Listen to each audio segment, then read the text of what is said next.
يا أيها الناس اتقوا ربكم الذي خلقكم من نفس واحدة وخلق منها زوجها وبث منهما رجالا كثيرا ونساء واتقوا الله الذي تساءلون به والأرحام إن الله كان عليكم رقيبا وآتوا اليتامى أموالهم ولا تتبدلوا الخبيث بالطيب ولا تأكلوا أموالهم إلى أموالكم إنه كان حوبا كبيرا وإن خفتم ألا تقسطوا في اليتامى فانكحوا ما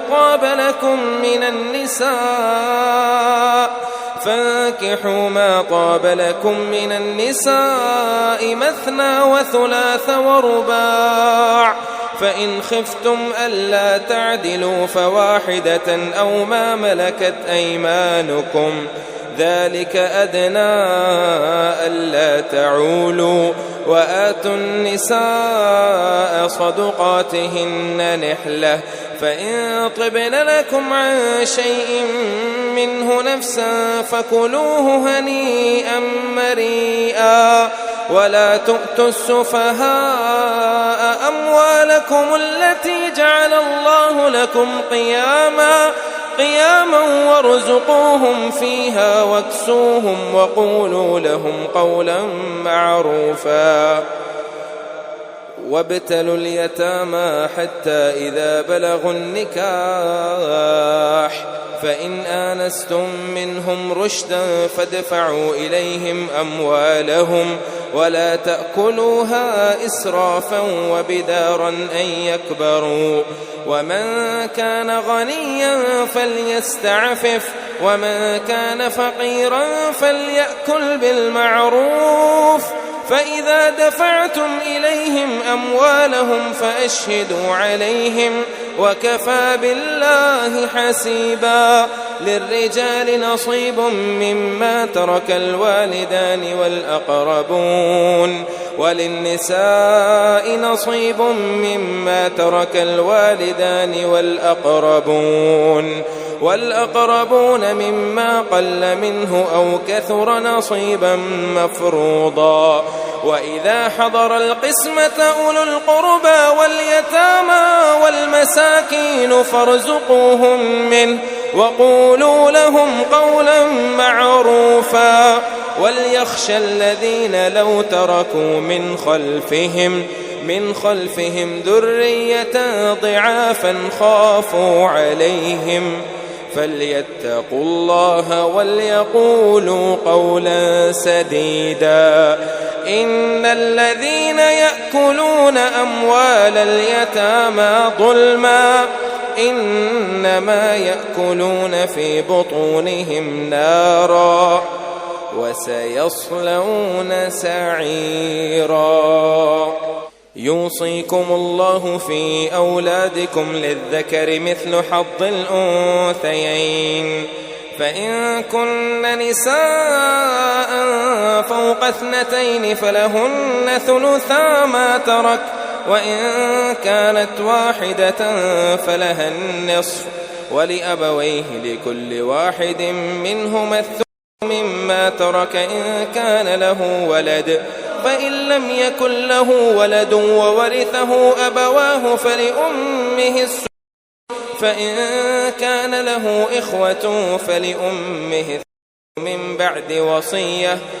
بعد وصية يوصي بها أو دين آباؤكم وأبناؤكم لا تدرون أيهم أقرب لكم نفعا فريضة من الله إن الله كان عليما حكيما ولكم نصف ما ترك أزواجكم إن لم يكن لهن ولد فإن كان لهن ولد فلكم الربع مما تركن من بعد وصية يوصين بها أو دين ولهن الربع مما تركتم إن لم يكن لكم ولد، فإن كان لكم ولد فلهن الثمن مما تركتم من بعد وصية توصون بها أو دين. وإن كان رجل يورث كلالة أو امرأة وله أخ أو أخت فلكل واحد منهما السدس، فإن كانوا أكثر من ذلك فهم شركاء في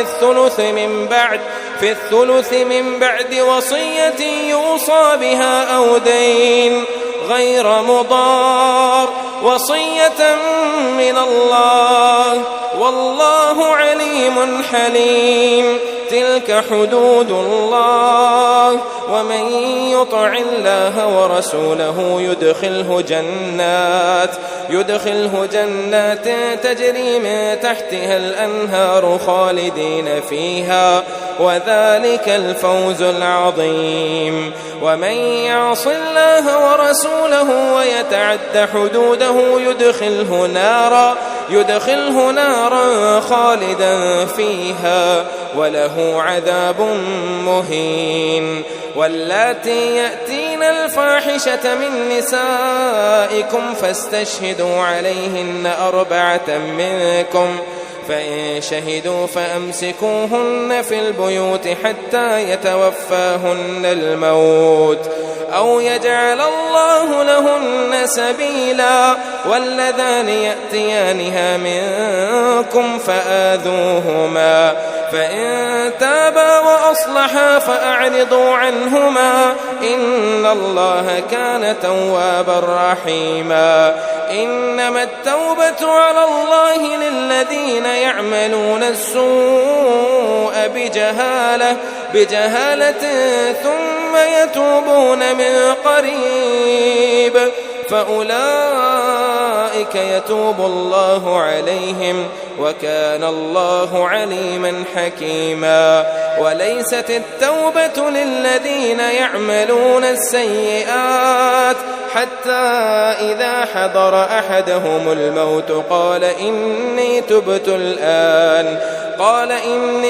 الآن ولا الذين يموتون وهم كفار أولئك أعتدنا لهم عذابا أليما.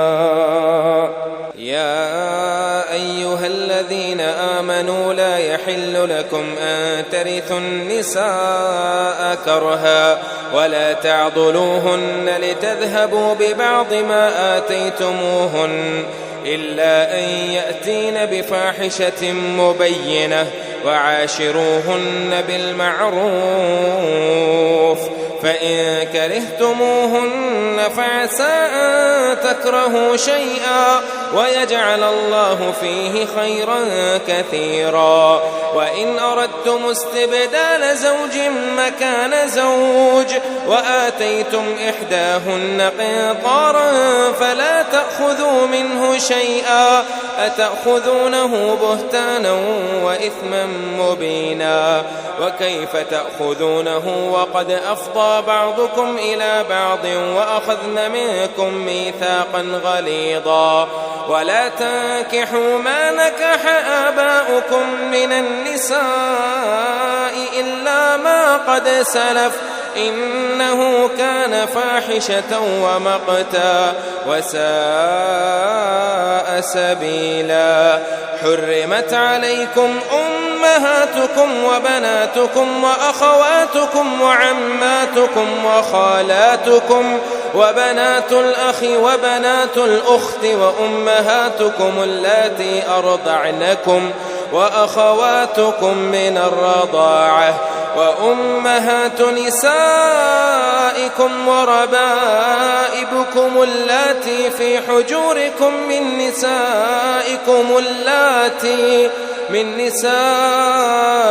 اللاتي دخلتم بهن فإن لم تكونوا دخلتم بهن فلا جناح عليكم. وحلائل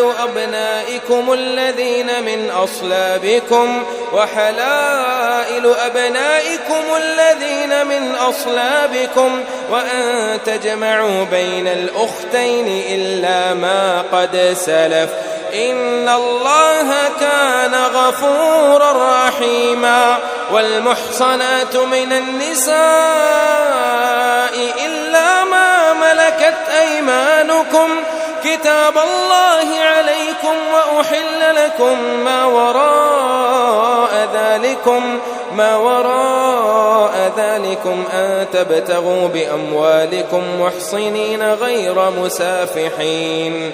فما استمتعتم به منهن فآتوهن أجورهن فريضة ولا جناح عليكم فيما تراضيتم به من بعد الفريضة إن الله كان عليما حكيما ومن لم يستطع منكم قولا أن ينكح المحصنات المؤمنات فمما ملكت أيمانكم من فتياتكم المؤمنات والله أعلم بإيمانكم بعضكم من بعض فانكحوهن بإذن أهلهن وآتوهن أجورهن بالمعروف محصنات غير مسافحات ولا متخذات أخدان فإذا أحصن فإن أتين بفاحشة فعليهن نصف ما على المحصنات من العذاب ذلك لمن خشي العنة منكم وأن تصبروا خير لكم والله غفور رحيم يريد الله ليبين لكم ويهديكم سنن الذين من قبلكم ويتوب عليكم والله عليم حكيم والله يريد أن يتوب عليكم ويريد الذين يتبعون الشهوات أن تميلوا ميلا عظيما يريد الله أن يخفف عنكم وخلق الإنسان ضعيفا يا أيها الذين آمنوا لا تأكلوا أموالكم بينكم بالباطل إلا أن تكون تجارة عن تراض منكم ولا تقتلوا أنفسكم إن الله كان بكم رحيما ومن يفعل ذلك عدوانا وظلما فسوف نصليه نارا وكان ذلك على الله يسيرا إن تجتنبوا كبائر ما تنهون عنه نكفر عنكم سيئاتكم وندخلكم مدخلا كريما ولا تتمنوا ما فضل الله به بعضكم على بعض للرجال نصيب مما اكتسبوا وللنساء نصيب مما اكتسبن واسألوا الله من فضله إن الله كان بكل شيء عليما ولكل جعلنا موالي مما ترك الوالدان والأقربون والذين عقدت أيمانكم فآتوهم نصيبهم إن الله كان على كل شيء شهيدا الرجال قوامون على النساء بما فضل الله بعضهم على بعض وبما أنفقوا من أموالهم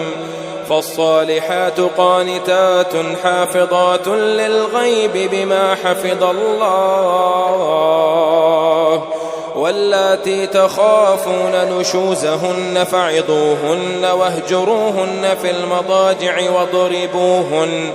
فإن أطعنكم فلا تبغوا عليهن سبيلا إن الله كان عليا كبيرا وإن خفتم شقاق بينهما فابعثوا حكما من أهله وحكما من أهلها إن يريدا إصلاحا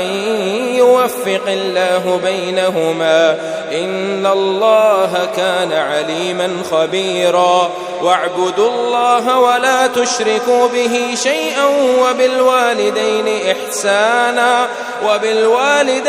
إحسانا وبذي القربى واليتامى والمساكين والجار ذي القربى والجار الجنوب والصاحب بالجنب وابن السبيل وما ملكت أيمانكم إن الله لا يحب من كان مختالا فخورا الذين يبخلون ويأمرون الناس بالبخل ويكتمون ما آتاهم الله من فضله وأعتدنا للكافرين عذابا مهينا والذين ينفقون أموالهم رئاء الناس ولا يؤمنون بالله ولا باليوم الآخر ومن يكن الشيطان له قرينا فساء قرينا وماذا عليهم لو آمنوا بالله واليوم الآخر وأنفقوا مما رزقهم الله وكان الله بهم عليما إن الله لا يظلم مثقال ذرة وإن تك حسنة يضاعفها ويؤت من لدنه أجرا عظيما فكيف إذا جئنا من كل أمة بشهيد وجئنا بك على هؤلاء شهيدا يومئذ يود الذين كفروا وعصوا الرسول لو تسوى بهم الأرض ولا يكتمون الله حديثا يا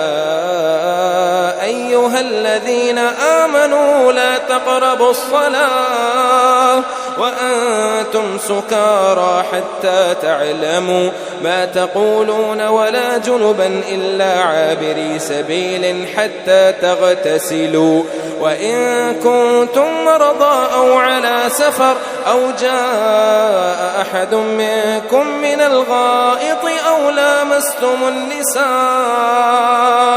فلم تجدوا ماء فتيمموا صعيدا طيبا فامسحوا بوجوهكم وأيديكم إن الله كان عفوا غفورا ألم تر إلى الذين أوتوا نصيبا من الكتاب يشترون الضلالة ويريدون أن تضلوا السبيل والله أعلم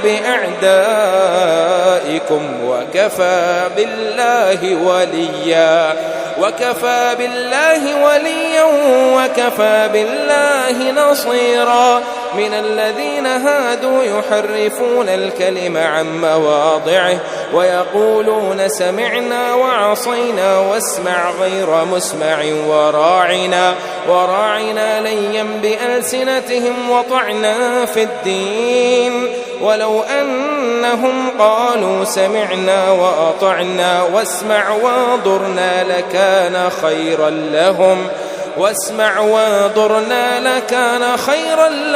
وأقوم ولكن لعنهم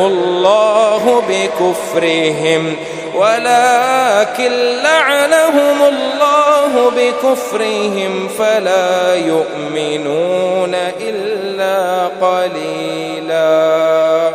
يا أيها الذين أوتوا الكتاب آمنوا بما نزلنا مصدقا لما معكم من قبل أن نطمس وجوها فنردها على أدبارها أو نلعنهم كما لعنا أصحاب السبت وكان أمر الله مفعولا إن الله لا يغفر أن يشرك به ويغفر ما دون ذلك لمن يشاء ومن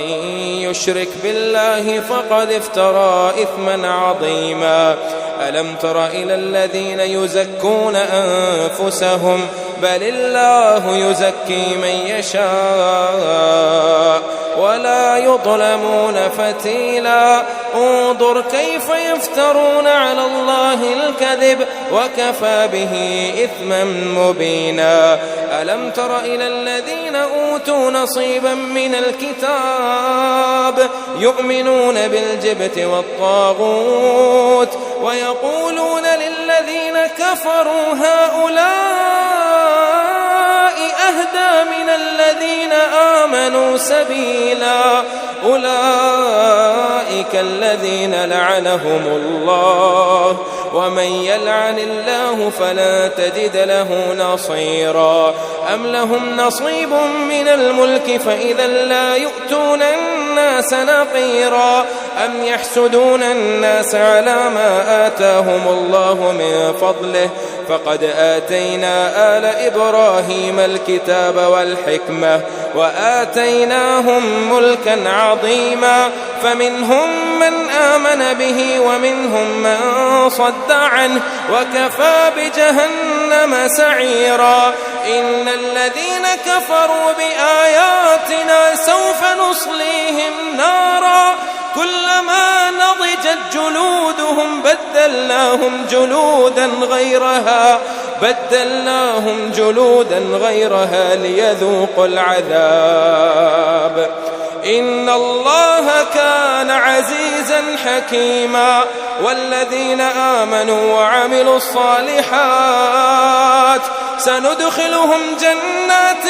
تجري من تحتها الأنهار خالدين فيها أبدا لهم فيها أزواج مطهرة وندخلهم ظلا ظليلا إن الله يأمركم أن تؤدوا الأمانات إلى أهلها وإذا حكمتم بين الناس أن تحكموا بالعدل إن الله نعم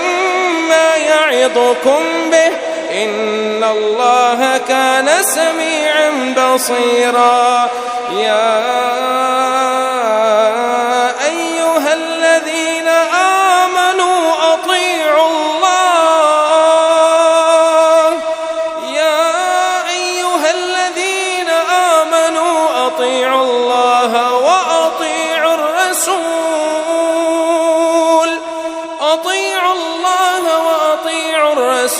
وأولي الأمر منكم فإن تنازعتم في شيء فردوه إلى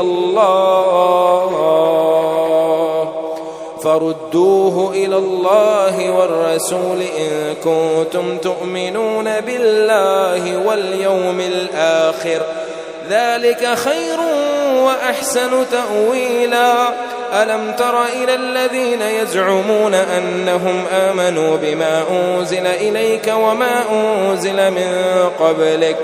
يريدون أن يتحاكموا إلى الطاغوت وقد أمروا أن يكفروا به ويريد الشيطان أن يضلهم ضلالا بعيدا وإذا قيل لهم تعالوا إلى ما أنزل الله وإلى الرسول رأيت المنافقين يصدون عنك صدودا فكيف إذا أصابتهم مصيبة بما قدمت أيديهم ثم جاءوك يحلفون بالله إن أردنا إلا إحسانا وتوفيقا أولئك الذين يعلم الله ما في قلوبهم فأعرض عنهم وعظهم وقل لهم في أنفسهم قولا بليغا وما أرسلنا من رسول إلا ليطاع بإذن الله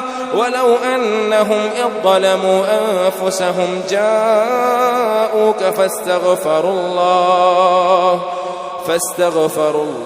واستغفر لهم الرسول لوجدوا الله توابا رحيما فلا وربك لا يؤمنون حتى يحكموك فيما شجر بينهم ثم لا يجدوا في أنفسهم حرجا مما قضيت ويسلموا تسليما ولو أنا كتبنا عليهم أن اقتلوا أنفسكم أو اخرجوا من دياركم ما فعلوه إلا قليل منهم ولو أنهم فعلوا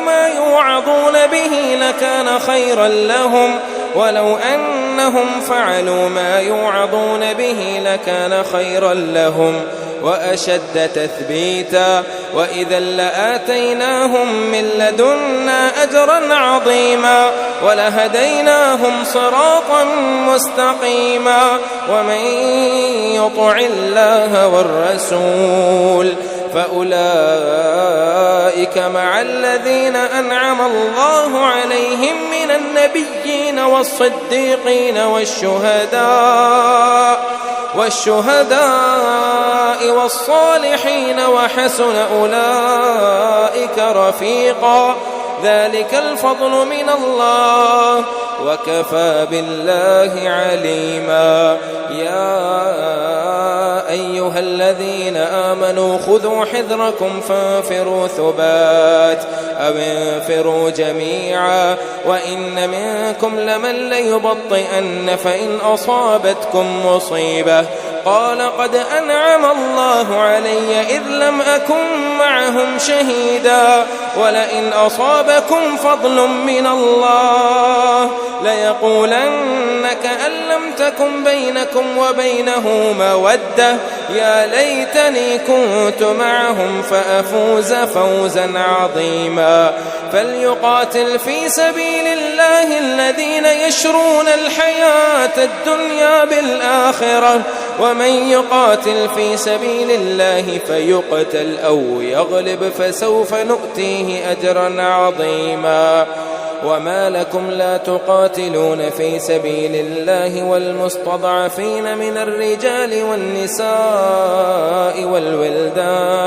والولدان الذين يقولون ربنا أخرجنا من هذه القرية الظالم أهلها واجعل لنا من لدنك وليا واجعل لنا من لدنك نصيرا الذين آمنوا يقاتلون في سبيل الله والذين كفروا يقاتلون في سبيل الطاغوت فقاتلوا أولياء الشيطان إن كيد الشيطان كان ضعيفا ألم تر إلى الذين قيل لهم كفوا أيديكم وأقيموا الصلاة وآتوا الزكاة فلما كتب عليهم القتال إذا فريق منهم يخشون الناس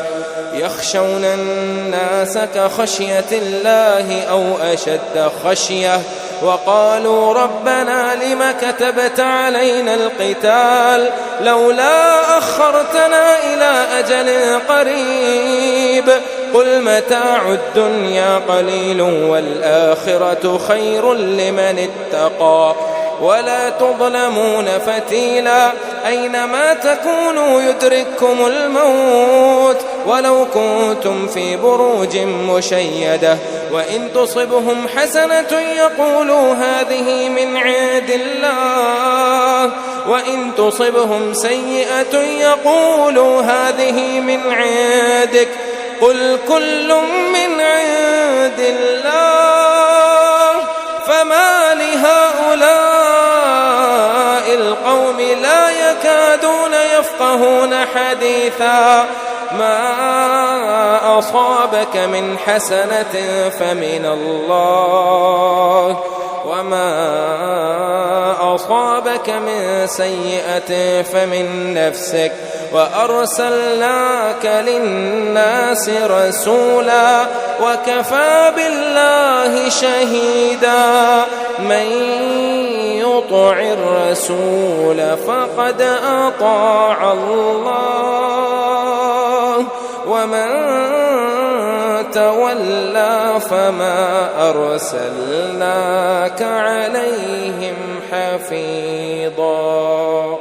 ويقولون طاعة فإذا برزوا من عندك بيت طائفة منهم غير الذي تقول والله يكتب ما يبيتون فأعرض عنهم وتوكل على الله وكفى بالله وكيلا أفلا يتدبرون القرآن ولو كان من عند غير الله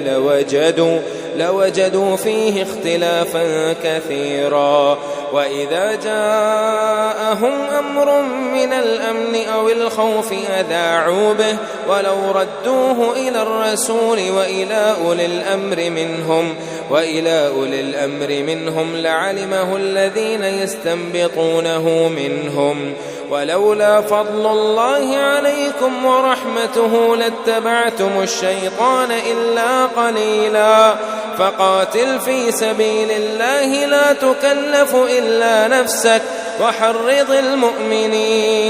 لا تكلف إلا نفسك وحرض المؤمنين عسى الله أن يكف بأس الذين كفروا والله أشد بأسا وأشد تنكيلا من يشفع شفاعة حسنة يكن له نصيب منها ومن يشفع شفاعة سيئة يكن له كفل منها وكان الله على كل شيء مقيتا وإذا حييتم بتحية فحيوا بأحسن منها أو ردوها إن الله كان على كل شيء حسيبا الله لا إله إلا هو ليجمعنكم إلى يوم القيامة لا ريب فيه ومن أصدق من الله حديثا فما لكم في المنافقين فئتين والله أركسهم بما كسبوا أتريدون أن تهدوا من أضل الله ومن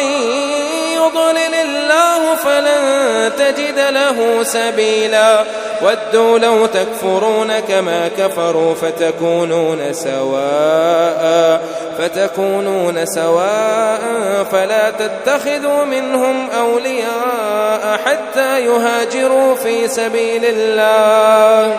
فإن تولوا فخذوهم واقتلوهم حيث وجدتموهم ولا تتخذوا منهم وليا ولا نصيرا إلا الذين يصلون إلى قوم بينكم وبينهم ميثاق أو جاءوكم حصرت صدورهم أن يقاتلوكم أو يقاتلوا قومهم ولو شاء الله لسلطهم عليكم فلقاتلوكم فإن اعتزلوكم فلم يقاتلوكم وألقوا إليكم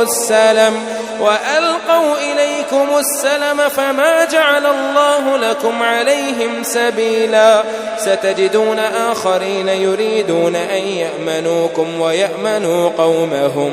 كلما ردوا إلى الفتنة أركسوا فيها فإن لم يعتزلوكم ويلقوا إليكم السلم ويكفوا أيديهم فخذوهم واقتلوهم حيث ثقفتموهم وأولئكم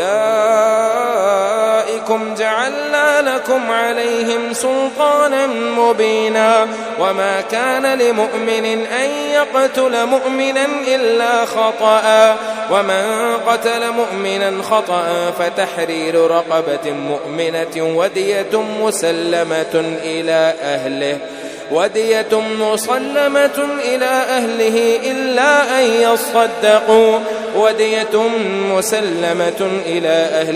إلا أن يصدقوا فإن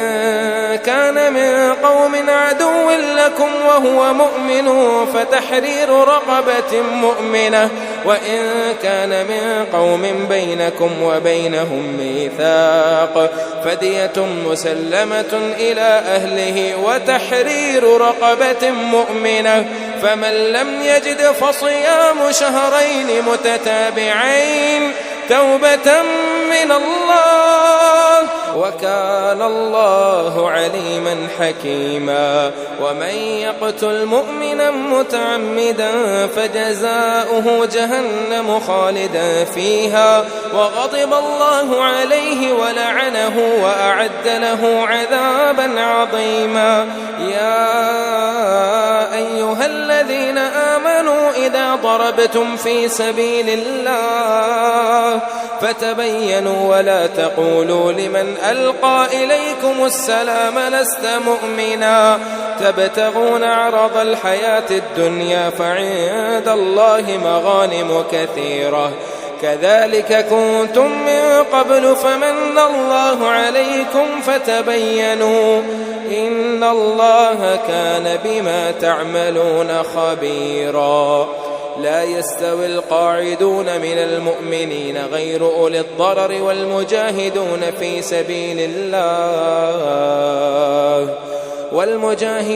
في سبيل الله بأموالهم وأنفسهم فضل الله المجاهدين بأموالهم وأنفسهم على القاعدين درجة وكلا وعد الله الحسنى وفضل الله المجاهدين على القاعدين أجرا عظيما درجات منه ومغفرة ورحمة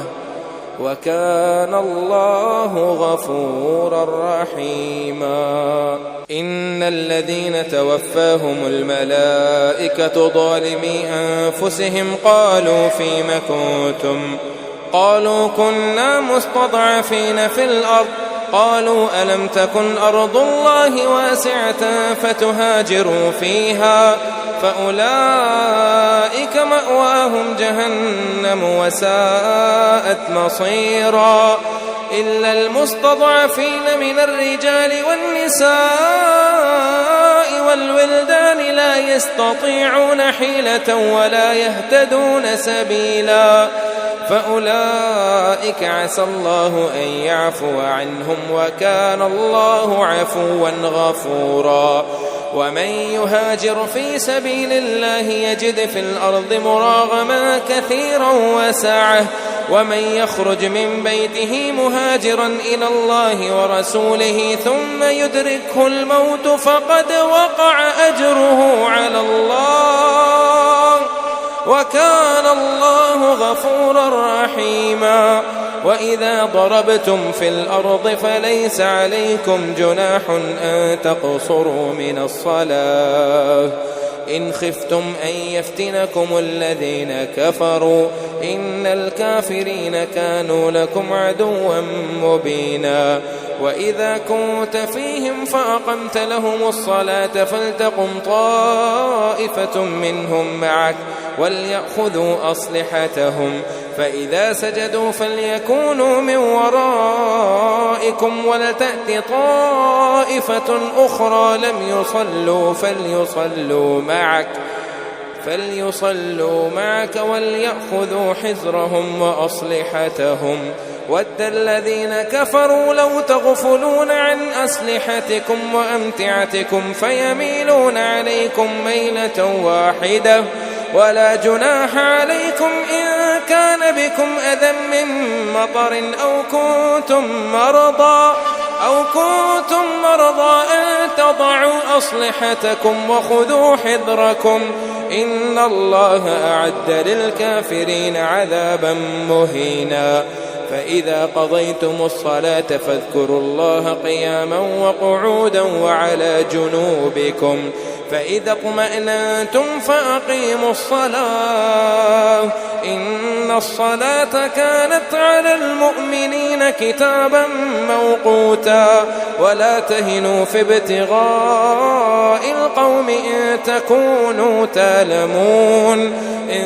تكونوا تالمون فإنهم يعلمون كما تعلمون وترجون من الله ما لا يرجون وكان الله عليما حكيما. إنا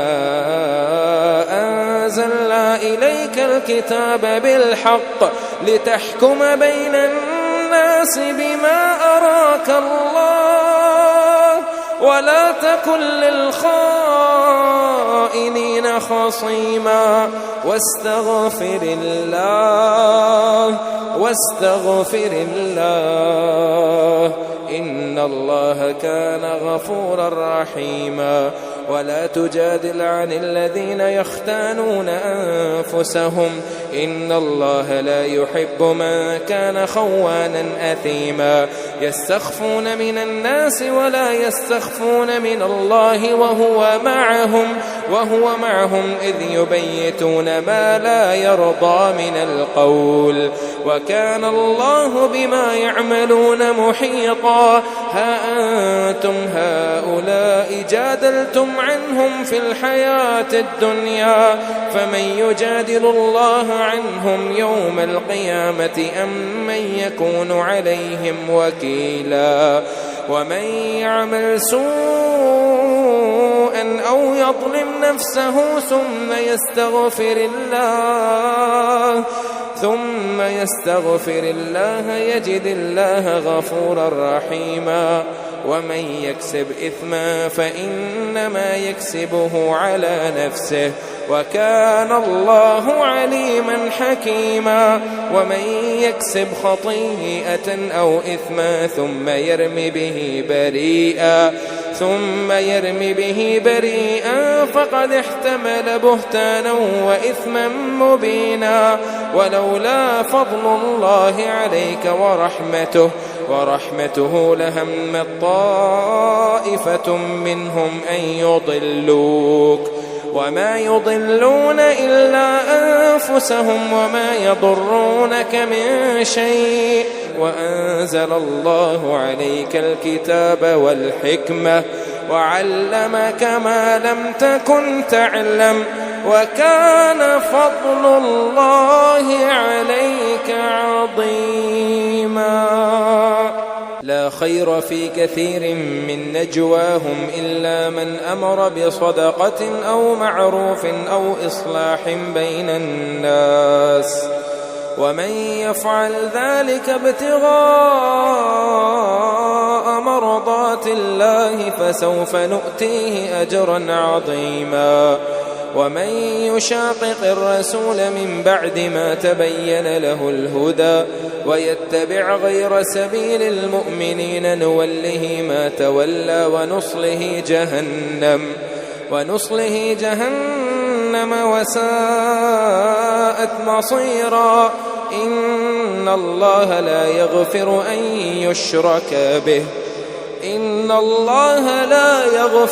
أن يشرك به ويغفر ما دون ذلك لمن يشاء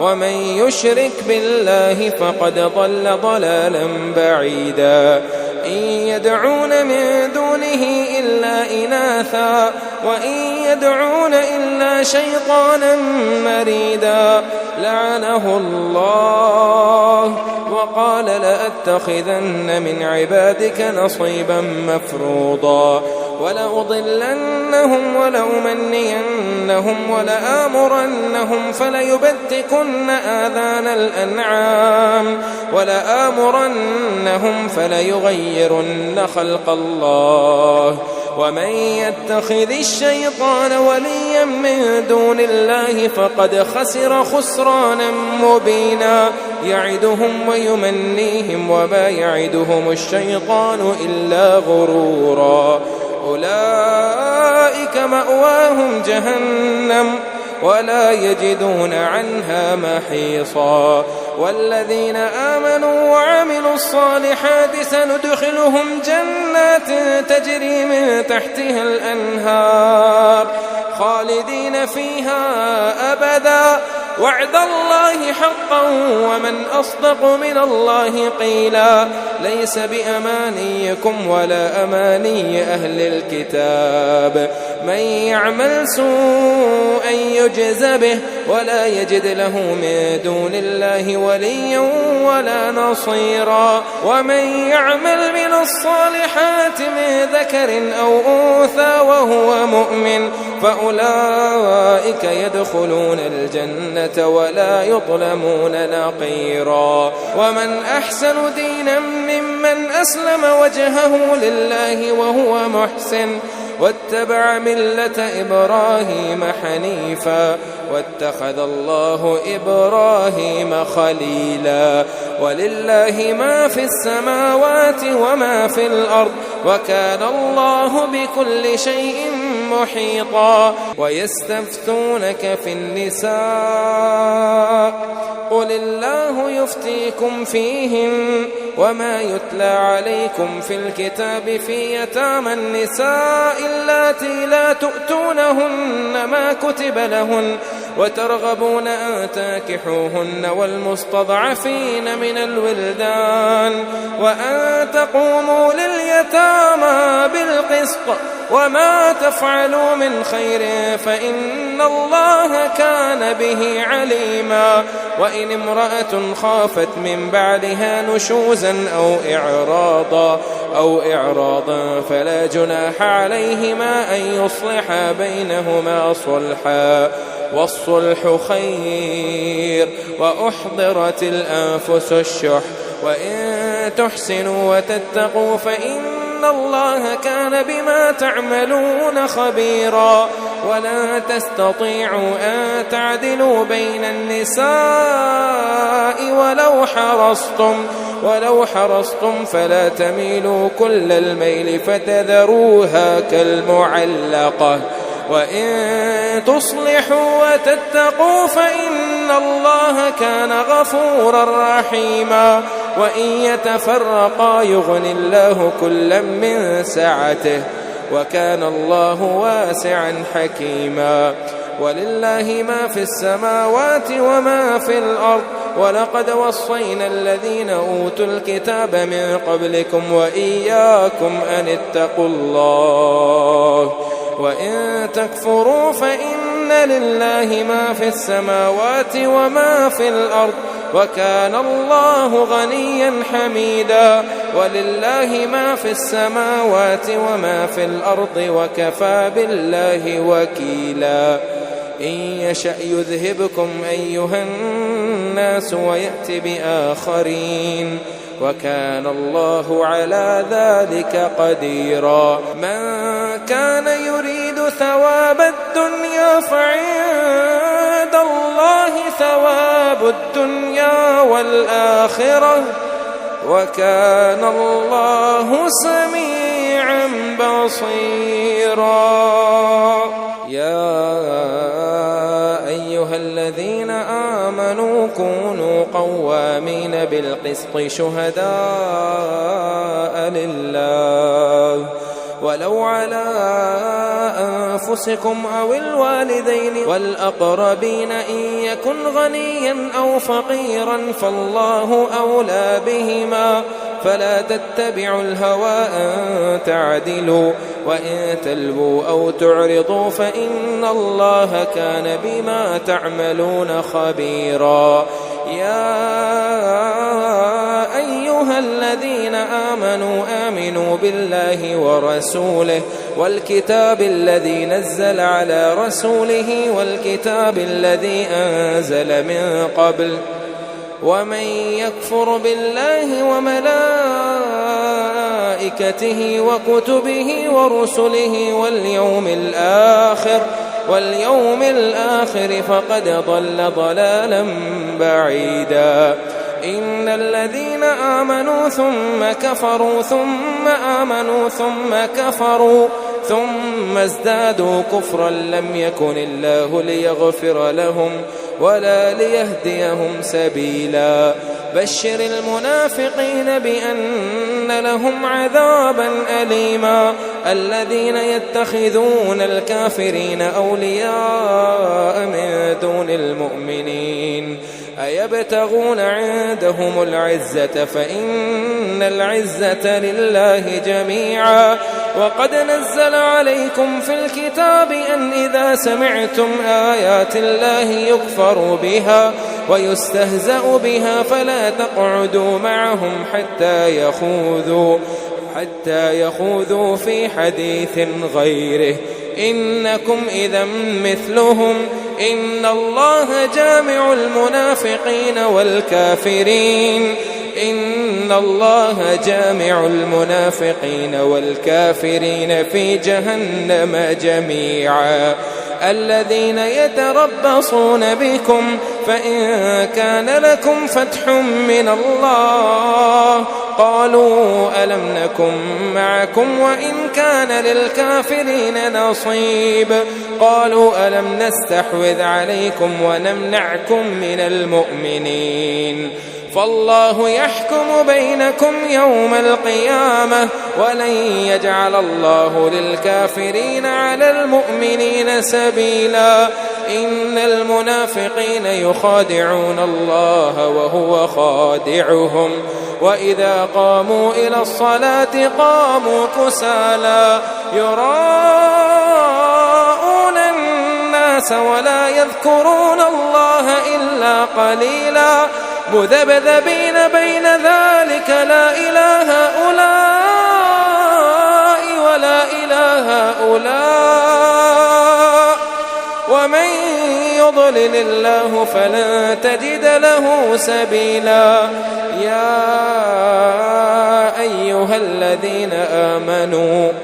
يا أيها الذين آمنوا لا تتخذوا الكافرين أولياء من دون المؤمنين أتريدون أن تجعلوا لله عليكم سلطانا مبينا إن المنافقين في الدرك الأسفل من النار ولن تجد لهم نصيرا إلا الذين تابوا وأصلحوا واعتصموا بالله وأخلصوا دينهم لله فأولئك مع المؤمنين وسوف يؤتي الله المؤمنين أجرا عظيما ما يفعل الله بعذابكم إن شكرتم وآمنتم وكان الله شاكرا عليما لا يحب الله الجهر بالسوء من القول إلا من ظلم وكان الله سميعا عليما إن تبدوا خيرا أو تخفوه أو تعفوا عن سوء فإن الله كان عفوا قديرا إن الذين يكفرون بالله ورسله ويريدون أن يفرقوا بين الله ورسله ويقولون نؤمن ببعض ونكفر ببعض ويريدون أن يتخذوا بين ذلك سبيلا أولئك هم الكافرون حقا وأعتدنا للكافرين عذابا مهينا والذين آمنوا بالله ورسله ولم يفرقوا بين أحد منهم أولئك سوف يؤتيهم أجورهم وكان الله غفورا رحيما يسألك أهل الكتاب أن تنزل عليهم كتابا من السماء فقد سألوا موسى أكبر من ذلك فقالوا أرنا الله جهرة فأخذتهم الصاعقة بظلمهم ثم اتخذوا العجل من بعد ما جاءتهم البينات فعفونا عن ذلك وآتينا موسى سلطانا مبينا ورفعنا فوقهم الطور بميثاقهم وقلنا لهم ادخلوا الباب سجدا وقلنا لهم لا تعدوا في السبت وأخذنا منهم ميثاقا غليظا فبما نقضهم ميثاقهم وكفرهم بآيات الله وقتلهم الأنبياء جاء بغير حق وقولهم قلوبنا غلف بل طبع الله عليها بكفرهم فلا يؤمنون إلا قليلا وبكفرهم وقولهم على مريم بهتانا عظيما وقولهم إنا قتلنا المسيح عيسى ابن مريم رسول الله وما قتلوه وما صلبوه ولكن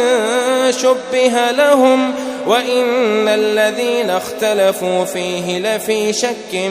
منه ما لهم به من علم إلا اتباع الظن وما قتلوه يقينا بل رفعه الله إليه وكان الله عزيزا حكيما وإن من أهل الكتاب إلا ليؤمنن به قبل موته ويوم القيامة يكون عليهم شهيدا فبظلم من الذين هادوا حرمنا عليهم طيبات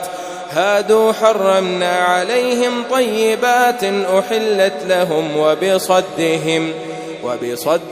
عن سبيل الله كثيرا وأخذهم الربا وقد نهوا عنه وأكلهم أموال الناس بالباطل وأعتدنا للكافرين منهم عذابا أليما لكن الراسخون في العلم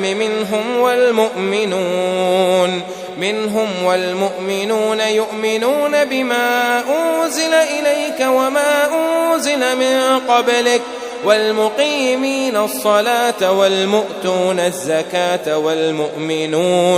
والمؤمنون بالله واليوم الآخر أولئك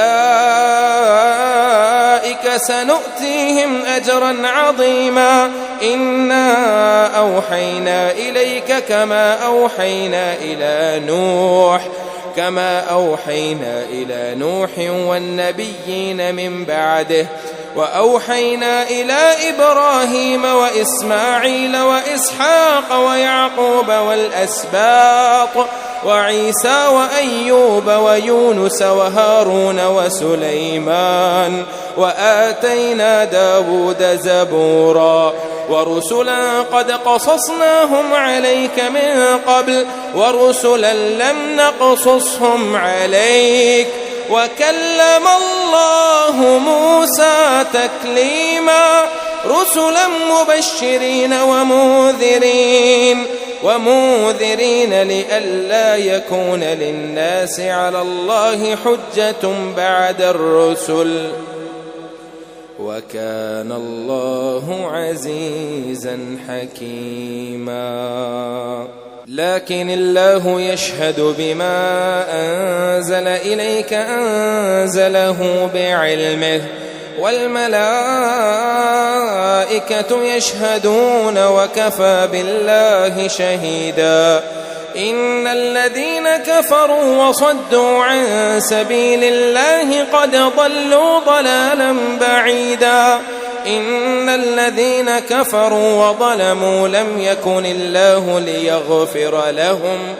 ليغفر لهم ولا ليهديهم طريقا إلا طريق جهنم خالدين فيها أبدا وكان ذلك على الله يسيرا يا أيها الناس قد جاءكم الرسول بالحق من ربكم فآمنوا خيرا لكم وإن تكفروا فإن لله ما في السماوات والأرض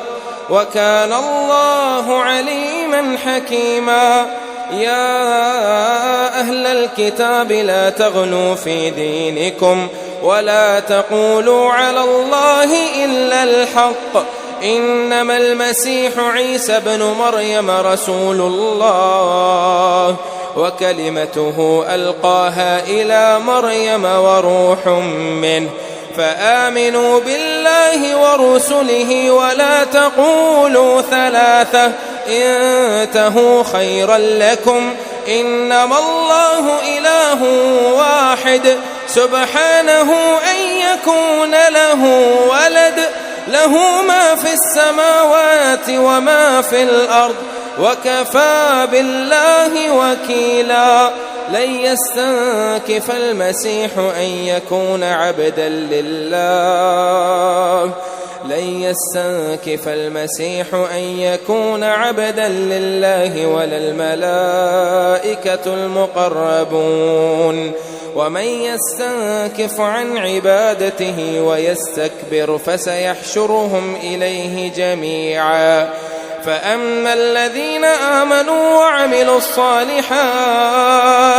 فيوفيهم أجورهم ويزيدهم من فضله وأما الذين استنكفوا واستكبروا فيعذبهم عذابا أليما ولا يجدون لهم من دون الله وليا ولا نصيرا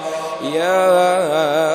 أيها الناس قد جاءكم برهان من ربكم وأنزلنا إليكم نورا مبينا فأما الذين آمنوا بالله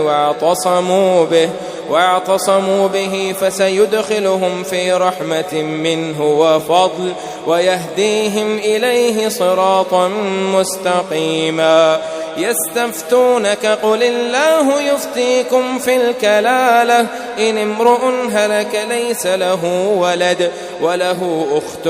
فلها نصف ما ترك وهو يرثها إن لم يكن لها ولد فإن كانت اثنتين فلهما الثلثان مما ترك وإن كانوا إخوة رجالا ونساء فللذكر مثل حظ الأنثيين يبين الله لكم أن تضلوا والله بكل شيء عليم